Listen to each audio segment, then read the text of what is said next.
Hey guys, so in chapter 14, we're going to be talking about the facets of personality. We're going to be going over Julian Rotter's theory, as well as Marvin Zuckerman and Martin Seligman. So this is Julian Rotter. He was born in Brooklyn, New York in 1916. He was the youngest of three brothers. In 1929, of course, we all know the Great Depression hit. This was a pretty pivotal moment in his life. His father lost his business. When he was in high school, he discovered books by Freud and Adler and became interested in psychology. He would try to interpret the dreams of his friends and decided that he wanted to become a psychologist. He ended up choosing to major in chemistry when he attended Brooklyn College because psychology was considered impractical at the time. He wanted to pursue an academic career, but at this time there was a lot of prejudice against hiring Jewish faculty. He ended up receiving his PhD from Indiana University in 1951. He went to work at a state mental hospital in Connecticut. And then shortly after that, he was a psychologist in the U.S. Army during World War II. He ended up accepting a teaching position at Ohio State University, where he advanced his social learning approach to personality. In 1963, he left for the University of Connecticut. In 1988, he received the Distinguished Scientific Contribution Award from the American Psychological Association. When he died in 2014, he had become one of the most eminent psychologists of the 20th century. So now we're going to talk about internal versus external control of reinforcement. Rotter tried to explain personality and behavior by looking both outside and inside an organism. Some people believe that the reinforcers depend on their own actions, while others believe that their reinforcers are controlled by other people and outside forces. This is what became known as locus of control. For an external locus of control, people believed that other people or fate or luck controlled the rewards that they received. They believed that they were powerless to the outside forces. They saw very little value in exerting any effort to improve their situation. But for internal locus of control, people believed that the reinforcement they received was under their own control, their own behaviors and abilities. They had a pretty firm grip on their own lives. They typically performed at a higher level in jobs, and they were less susceptible to attempts to influence them. They placed a higher value on their skills. They were more alert to environmental cues. They had greater mental and physical health, which was lower anxiety, higher self-esteem, and greater happiness. So Rotter developed self-report inventories to assess locus of control. The most notable is the internal-external scale, or IE scale. It's a 40-item test to assess locus of control. It's been translated into 24 different languages. There's an adult form available and a cartoon version for preschool-age children. Variants of this scale measure specific behaviors like factors relating to successful dieting and weight loss, as well as performance in different situations, such as a job. All right, so differences in locus of control. Things such as age and gender, behavioral, cultural, mental health, physical health. These are all things that can cause a difference. So for age and gender, attempts to control our external environment begin in infancy. It becomes more pronounced between the ages of 8 and 14. People become more internally oriented as they grow older. College students generally show an internal rather than an external orientation. This tends to reach a peak in middle age. For cultural differences, People who are higher in socioeconomic status scored higher in internal control.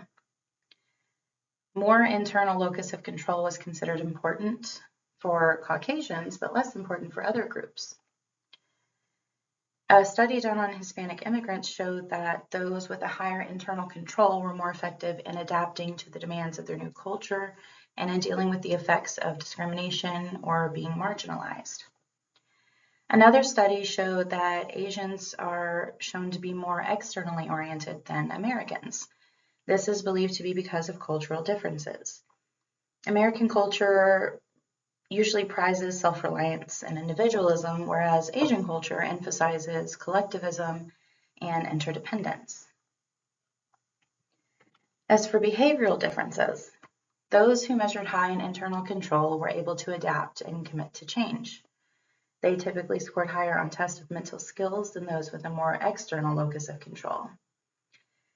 High internal locus of control at work was positively related to job satisfaction, job commitment, and they were typically more generally satisfied with life.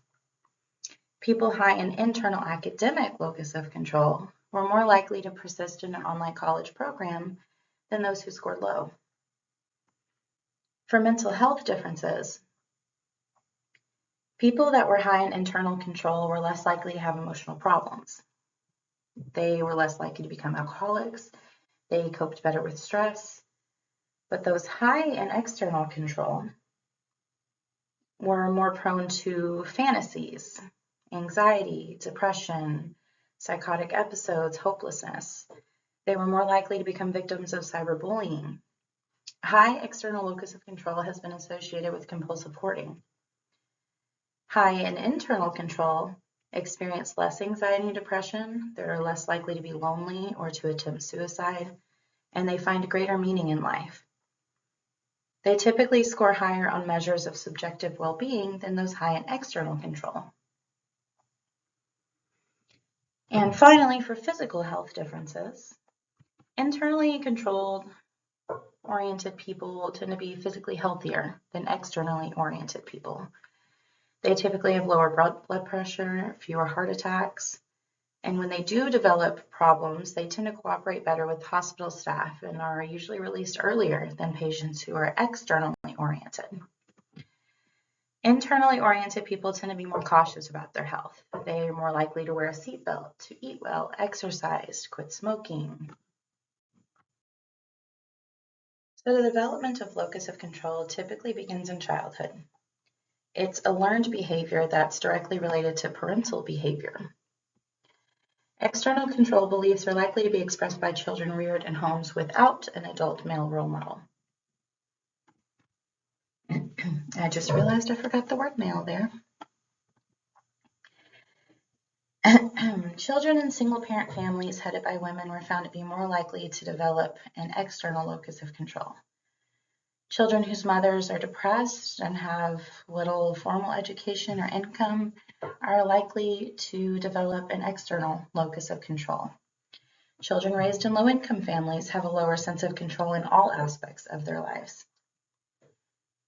Parents of children who possess an internal locus of control were found to be highly supportive. They were found to offer praise for achievements and to be consistent in their discipline. And as their children grew older, these parents continued to foster an internal orientation by encouraging independence. So, reflecting on locus of control, and I apologize for the messiness of that little purple section there, but I could not for the life of me figure out how to get a Venn diagram put onto the slide, so I had to draw it. So locus of control itself is typically generalized over many different situations, whereas self-efficacy is specific to a particular situation. But both deal with our perception or belief about the degree of control we have over events in our life and our ability to cope with them. Now, Rotter's research has been highly rigorous and well-controlled. He used objective measures whenever it was possible. The IE scale that he developed has generated a wealth of research, and it's been applied in clinical and educational settings. Locus of control has become one of the most studied variables in psychology. Well into the second decade of the 21st century, locus of control is still the subject of research. So this is Marvin Zuckerman. Beginning in the 1970s, he conducted research at the University of Delaware on a limited domain aspect of personality he called sensation seeking. He found a large hereditary component that was initially noted by Eysenck, who I spoke about in my previous chapter. Sensation seeking was a desire for varied, novel, complex, and intense sensations and experiences, and the willingness to take physical, social, legal, and financial risks. So Zuckerman came up with an assessment to determine sensation seeking, the sensation seeking scale. There's also one for kids. This is a 40-item paper and pencil questionnaire. He would administer it to many people whose behavior corresponded to his definition of sensation seeking. People who volunteered for psychological experiences that exposed them to novel experiences. People whose jobs involved physical danger. People who admitted to experimenting with drugs. These scores were compared to the scores of people who deliberately avoided risky and novel activities. Those who deliberately sought unusual activities scored high on the SSS, and those who preferred less venturesome activities scored low. I apologize if I'm going through this really fast or if I sound off. I've got a really bad cough, so it's hard to get through these, these slides. So Zuckerman came up with 4 components of sensation seeking. These are thrill and adventure seeking, which is a desire to engage in physical activities like speed, danger, defiance of gravity. Experience seeking, which is searching for novel experiences through travel, art, or a non-conformist lifestyle. Disinhibition is the need to seek release in uninhibited social activities like impulsiveness, aggressiveness, antisocial behavior.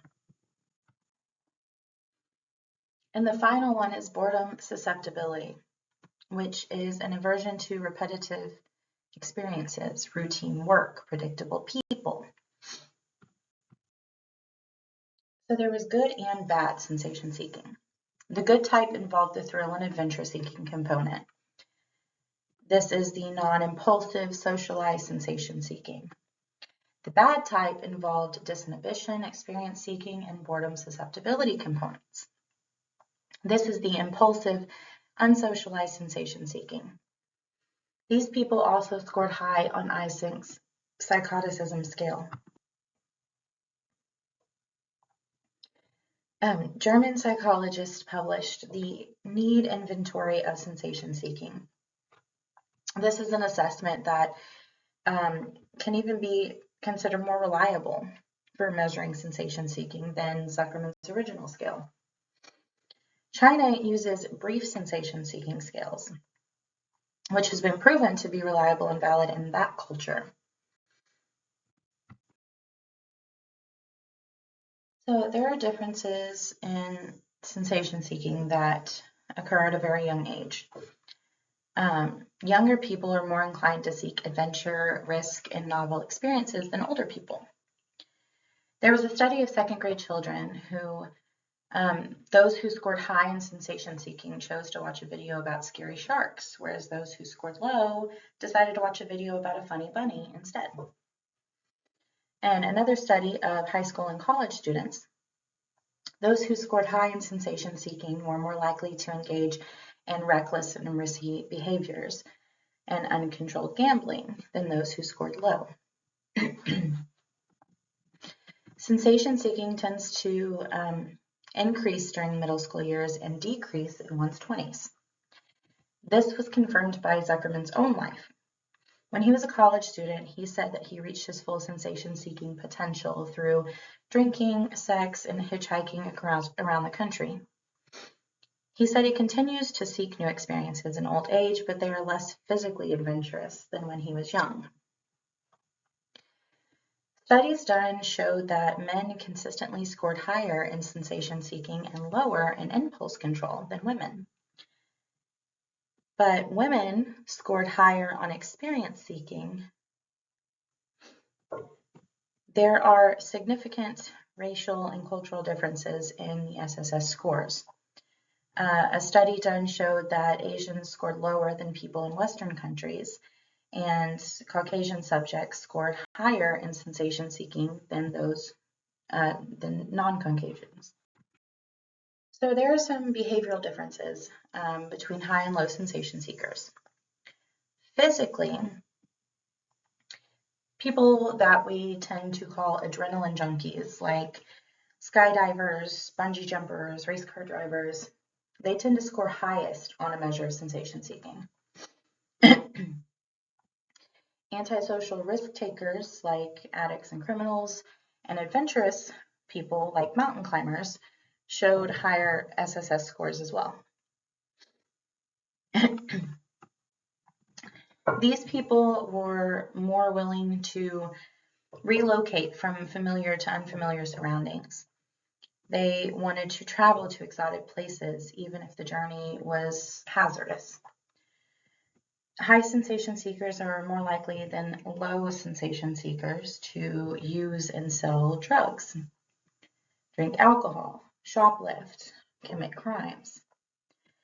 Studies done of American high school and college students found that high sensation seekers were more likely to smoke, use alcohol and drugs, drive fast, have more car accidents, and convictions for reckless or drunk driving.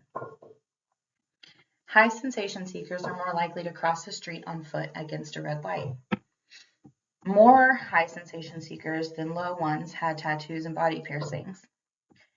And a study done on American college students showed that those who scored high in sensation seeking were more likely to cheat on academic tests than those who scored low. High sensation seekers were more likely to become obsessed with things like computer games and the internet. They also scored lower on job performances, and they were less likely to establish social relationships at their place of employment. As for personality differences, high sensation seekers are egocentrically extroverted. This means that they are concerned with other people only as an audience or a source of stimulation. They don't relate to other people in a dependent or nurturing way.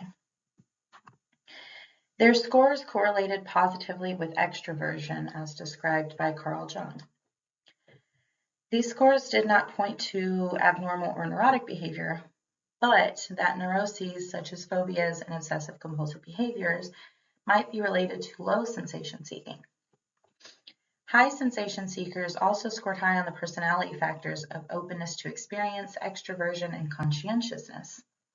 They scored high on 2 factors of the Hexaco model, emotionality and honesty, humility. High scores typically correlated with a high degree of autonomy. They openly express their emotions. They are assertive in relating to others. They're non-conforming. They're risk takers. They typically act independently of social conventions and of other people's needs and attitudes. Kind of, I guess you could say, selfish in a way. They think about themselves more than others. They tend to order their lives to maximize opportunities for self-fulfillment. High scores on the SSS were also positively correlated with the openness to experience and the agreeableness dimensions of the 5-factor model of personality. Correlations between sensation seeking and intelligence test scores are typically positive, but not high. Those who did score high in sensation seeking at age 3 scored 12 points higher at age 11. High sensation seekers were more involved in active recreational pursuits, which meant that they used less time for study, so they did not typically earn better grades. They did have a greater capacity for original thinking, but they didn't always express it in their schoolwork. They tended to be attracted to speculative and even pseudoscientific ideas. They tended to engage in what Freud would call primary process thought. Images, dreams, daydreams, sometimes so vivid that the distinction blurs between these internal stimuli and the real world. Sometimes they can't distinguish what's real and what's fantasy. They search for novel experiences in the outside world, but if they can't find any, they tend to look inward and create a fantasy world. So, there is a difference in occupational preferences and attitudes of high and low sensation seekers. High sensation seekers, they have a greater need for stimulation and varied experiences, so they tend to choose different jobs than low sensation seekers would. High SSS scores correlated positively with scientific interest and negatively with clerical interest. Men with high SSS scores also scored high on the strong interest inventory scales, showing interest in the helping professions like a psychologist, physician, social worker, minister. They correlated negatively with the business sector jobs like accountant or banker. Now, women with the high SSS scores had high interest test scores for the profession of lawyer, but low interest test scores for profession of teacher. Both men and women were interested in the helping professions, expressed a preference for risky jobs such as a paramedic or emergency response team. Now, for attitudes, high sensation seekers tended to be more liberal in their views. They were more likely to express an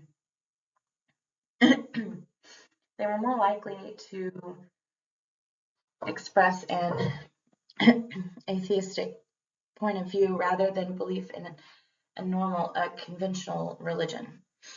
They expressed more permissive attitudes towards sexual behavior than low sensation seekers.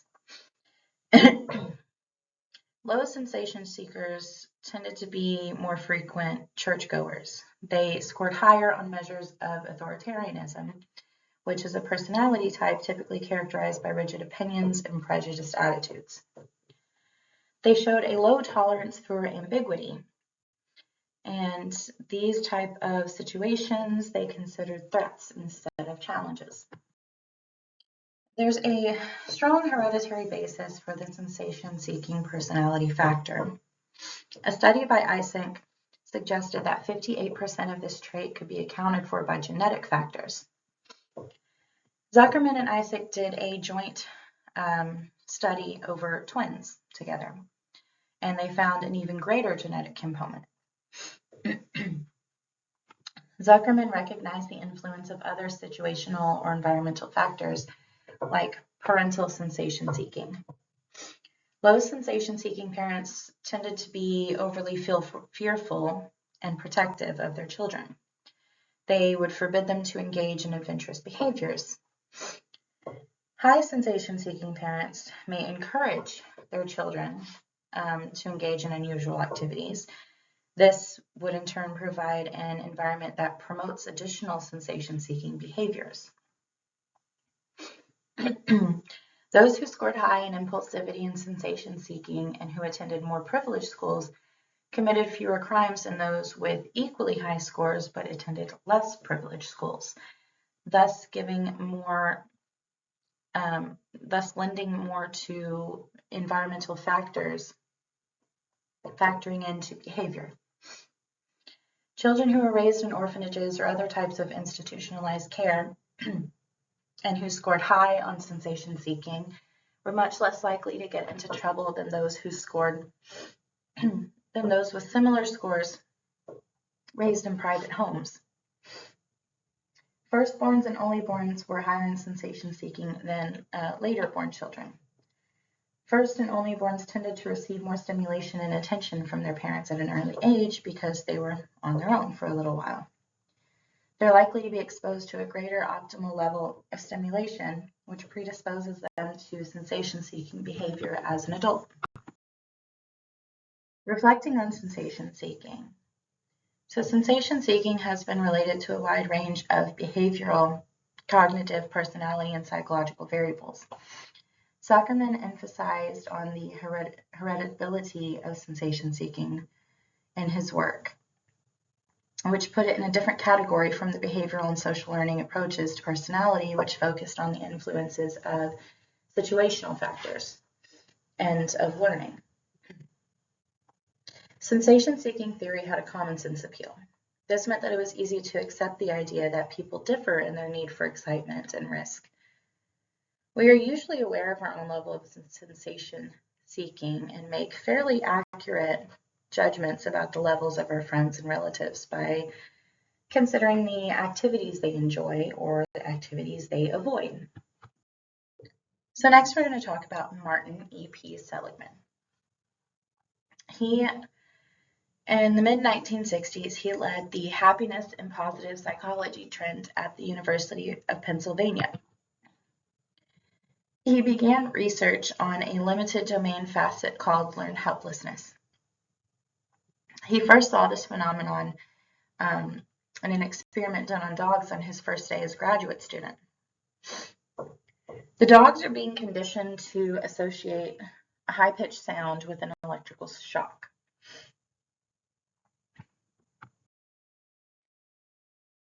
So the first part of the dog experiment consisted of the dogs being conditioned to associate a high-pitched sound with an electric shock.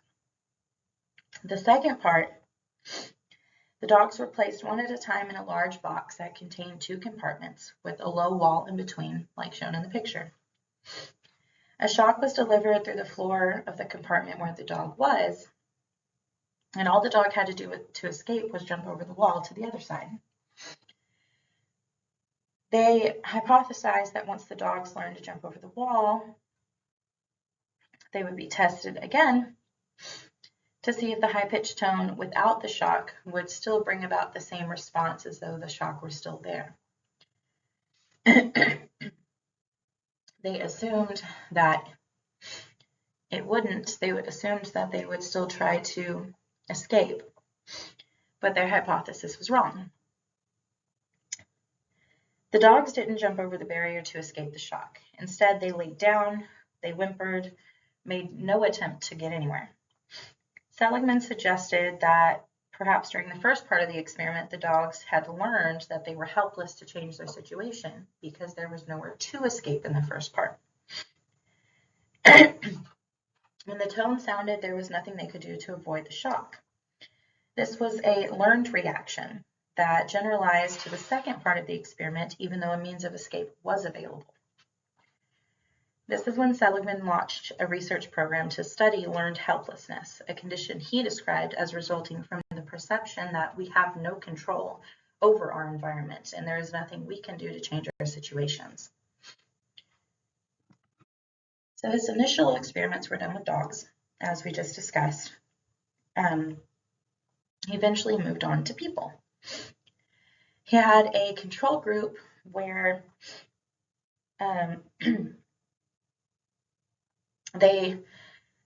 both groups of people were told that they had to push a certain sequence to turn the irritating noise off. The control group was given a relatively easy to learn sequence to turn it off, but the experimental group, no matter what sequence they pushed, the noise would never stop. So after that, the experimental subjects were placed into a situation in which all they had to do to stop the noise was move their hand from one side of the box to the other. The control group subjects quickly learned this behavior, but the experimental group couldn't. They just sat there making no effort to deal with the irritating noise. Learned helplessness was found to occur after human subjects simply observed helpless models, especially when the subjects recognized similarities between themselves and the models. The effects of inescapable shock were even stronger in human than animal subjects. Learned helplessness effects were documented in adult men and women, college students, adolescents, children, elderly, unemployed women, patients in psychiatric hospitals. Learned helplessness can occur in everyday situations where we are subjected to continuous intrusive stimuli over which we have no control, like noise from a neighbor or being cyberbullied. So the techniques of learned helplessness have actually been applied by the CIA and other organizations for means of torture. Prisoners were placed in situations where there was no escape from painful stimuli. One prisoner was placed in a coffin for days, while another was waterboarded 83 times over 17 days. Others have been stripped and left in solitary confinement for days, while constant ear-splitting music was piped in. The prisoners exhibited the same symptoms of learned helplessness as subject in the lab experiments. They became compliant and no longer tried to do anything about their conditions. Seligman was horrified that his experiments were used for this. Now, learned helplessness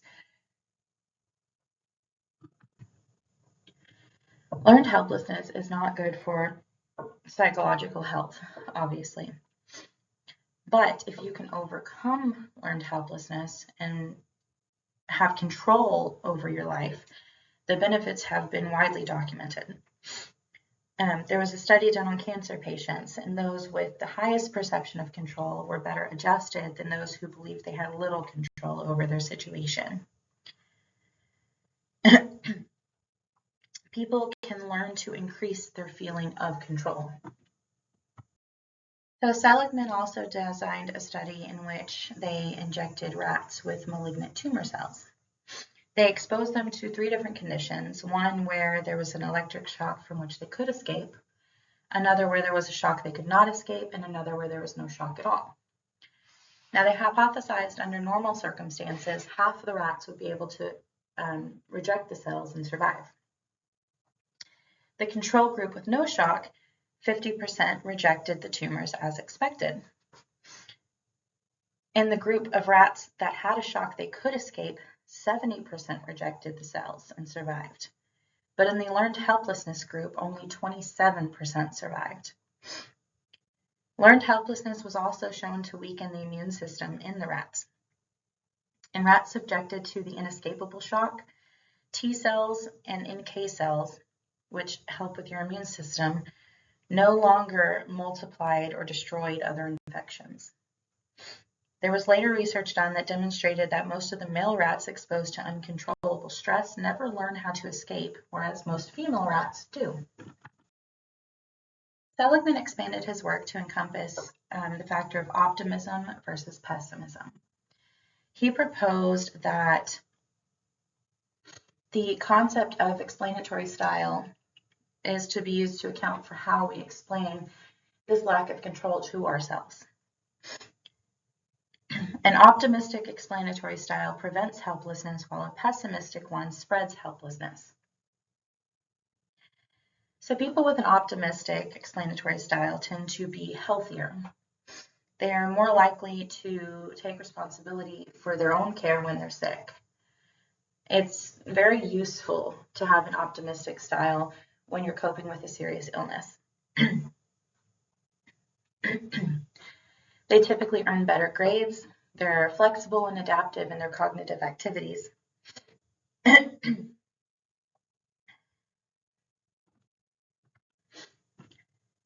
However, they may hold unrealistic views about their vulnerability. Extreme optimists tend to use more drugs or drink more because they tell themselves that these kind of behaviors can't hurt them. And overly optimistic college students typically experienced greater disappointment after receiving test scores that didn't meet their expectations. But it's also been found that optimistic explanatory style people are less depressed and may live longer than pessimistic style. Pessimistic style people believe that their actions are of little consequence. As a result of this, they're unlikely to try to prevent any kind of illness by changing their behavior in regards to diet and exercise. They seem to have more symptoms and more pain following a surgery or serious illness. They typically receive lower grades. They are more depressed. They have a strong sense of helplessness. They're likely to give up on pursuing their goals. And in fact, just like there's an extreme optimistic style, the extreme pessimistic style, depression is the ultimate pessimistic explanatory lifestyle. So although learned helplessness can occur at any time throughout life, you're typically more vulnerable in infancy and childhood. The experience of learned helplessness can predispose us to the pessimistic explanatory style. Infants begin their life in a state of total helplessness. As they mature, they become increasingly able to exercise control. But through these early interactions with the physical and social environments, a child's sense of helplessness is determined. When infants make a response, that activity may lead to some changes in their environments, and infants form associations between these responses and outcomes. If the responses don't lead to successful outcomes, the result is learned helplessness. Infants learn that particular responses don't work, and they may generalize this idea to other responses, believing that none of them will work.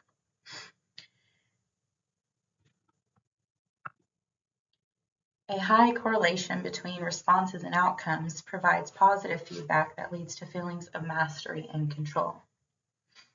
A consistent explanatory style typically develops by age 8 and is strongly affected by parental explanatory style. Learned helplessness can develop later in childhood in response to things such as bullying, harsh school environments, negative experiences. Students who have frequent conflicts with peers are treated by schoolmates and teachers as though they are less intelligent or skilled. They typically develop learned helplessness. Low levels of social support from parents and other family members can also lead to high levels of pessimism in children.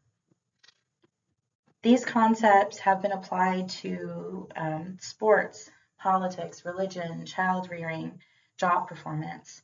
There's been a large and impressive body of data that supports the learned helplessness concept. And Seligman proposed a program of exercises to teach optimism to adults and to children. So Martin Seligman also studied positive psychology. And a little bit about him is he admitted that he's rarely happy in the sense of feeling joyful. In fact, in 2010, he ranked himself among the lowest 30% of people in terms of positive feelings and emotions. There are different kinds of happiness, he said, and he is one of those who finds their deepest satisfaction in being fully engaged in work. When he was 13, his father suffered a severe stroke that left him disabled and rendered him almost helpless. This was a very important shadow over Martin's life. He attended a private prep school in New York that was full of mostly wealthy upper-class families, and Seligman felt like an outsider. The differences between him and the other boys left him feeling isolated and alone. A close friend of his said that he never lost that feeling. He's sufficiently intelligent and hardworking and was even accepted at Princeton. He earned his PhD at the University of Pennsylvania in 1967, and he is currently their director of the Positive Psychology Center. Positive psychology was advanced by Seligman in the late 1990s, during his term as president of the American Psychological Association. He thought psychology should deal with the best of human functioning and happiness and optimal growth. There are quite a few characteristics and causes of happiness, because happiness has both rational and emotional aspects. I'm going to quickly touch over each one of these because it's a lot, and if I keep going, it's going to be an hour-long video.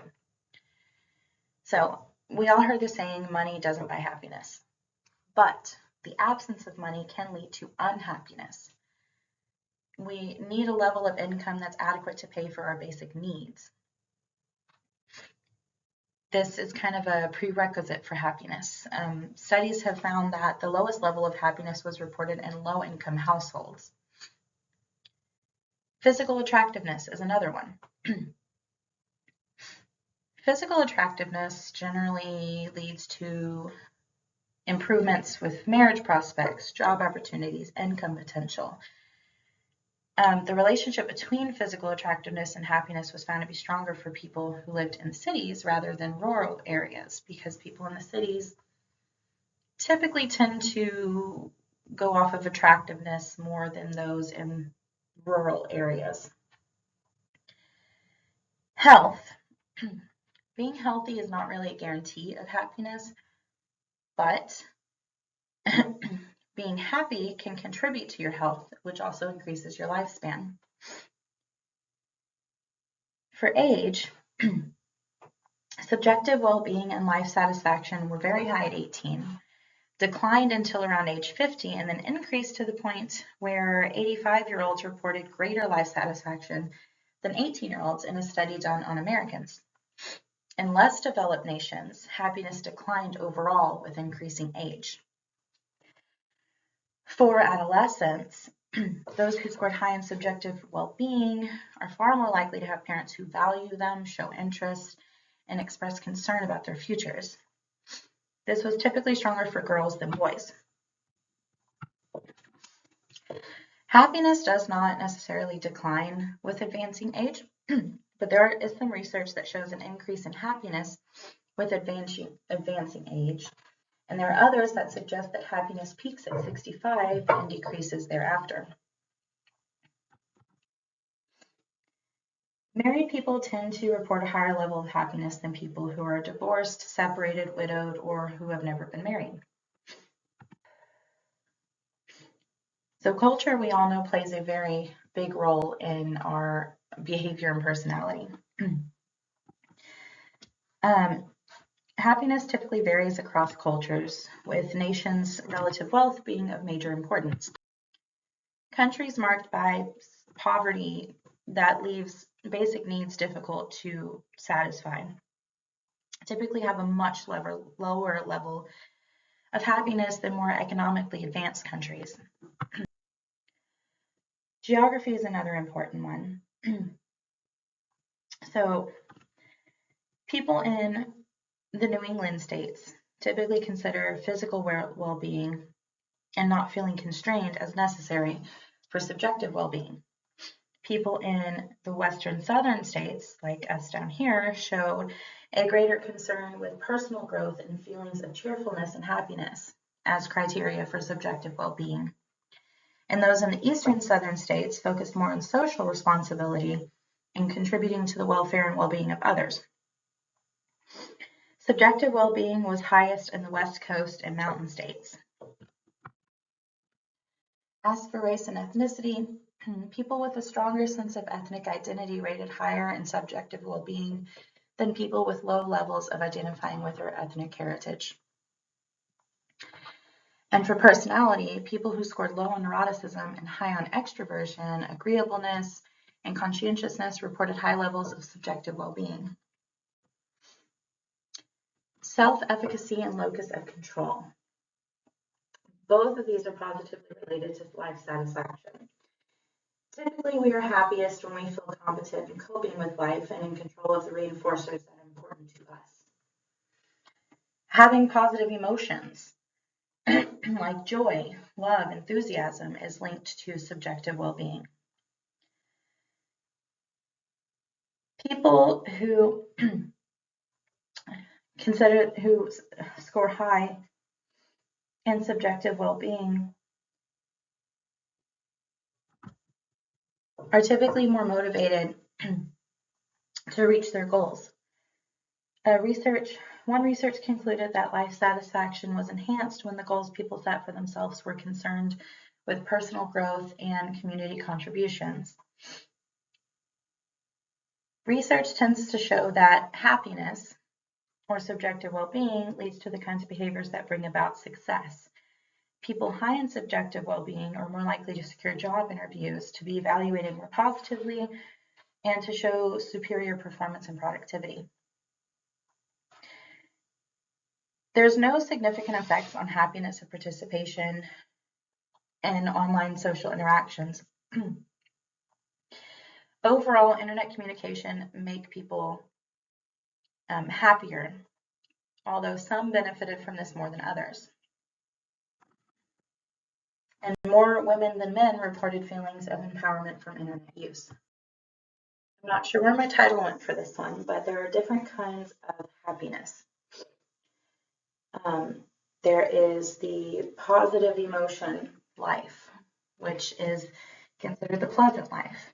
It consists of a great deal of positive emotions such as satisfaction, job contentment, serenity, and optimism. The engagement life consists of involvement, purpose, commitment, and absorption in work. And then the meaningful life involves using one's talents, abilities, and strengths to belong or commit to some enterprise larger than yourself. Seligman concluded that happiness alone is not enough to give one's life full and deep meaning. We must cultivate our talents and abilities, establish deep and meaningful relationships with others, and contribute in a positive and constructive way to the world around us. Happiness is but one of the 5 pillars of the flourishing personality. So I'm going to end this with some of Seligman's achievements. In 2000, just 2 years after he introduced the topic, the Journal of Happiness Studies began publication. In 2002, he published a popular book titled Authentic Happiness, using the new positive psychology to realize your potential for lasting fulfillment. The book was highly praised in reviews. Time magazine even put Seligman's picture on the cover and published a 40-page special issue. In 2012, the Girl Scouts of America instituted a Science of Happiness badge, which members can earn by undergoing a month-long course in strategies and techniques for achieving happiness. By 2014, more than 10,000 journal articles have been published. There were annual seminars were held, books written, popular magazines, talk shows were praising the goals of positive psychology. And by 2015, a Google search for happiness generated almost 250 million hits.